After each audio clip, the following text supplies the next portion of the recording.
Afrique de l'Est, Afrique des Grands Lacs, parce qu'ici, on avait une unité religieuse. Voilà. Parce qu'à cette époque-là, le plus pertinent, c'était la continuité, comme on le disait la fois passée, entre la vie et la mort, entre le monde matériel et immatériel. Alors, au niveau de la croyance, ce qui fait que les gens se définissent, apprécient les choses, n'apprécient pas les choses, disent qu'ils ont de la chance ou de la malchance, ici, ils avaient le même concept. Et d'ailleurs, c'est pas pour rien que la religion chrétienne a trouvé des facilités à s'implanter, parce que c'était des gens qui étaient déjà monothéistes. Hein. Évidemment.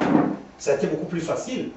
Donc, il y avait cette unité-là, au niveau religieux, mais au niveau de l'organisation sociale, et au niveau de certains intérêts économiques et de pâturage, et bien, les gens s'organisaient, chacun dans son coin, pour avoir le plus grand territoire. Parce que si vous aviez un plus grand territoire, vous pouviez vous permettre d'avoir un cheptel beaucoup plus important, vous pouviez vous permettre d'avoir beaucoup plus de courtisans, de guerriers, de les nourrir, etc., etc.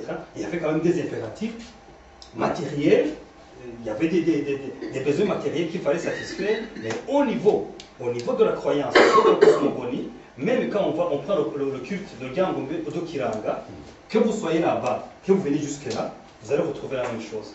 Il y avait cette unité religieuse. Des rites comparables. Oui, exactement. Je ne sais pas si... Vous avez très bien parlé, parce que justement, on peut même aller plus loin. On peut même aller plus loin. Quand j'avais réalisé cette carte, on voulait montrer l'unité culturelle ici.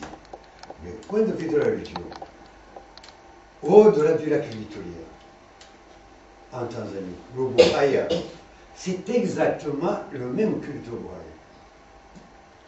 Voilà.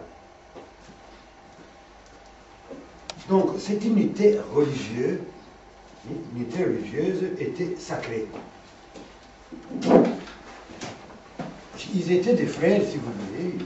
Une diversité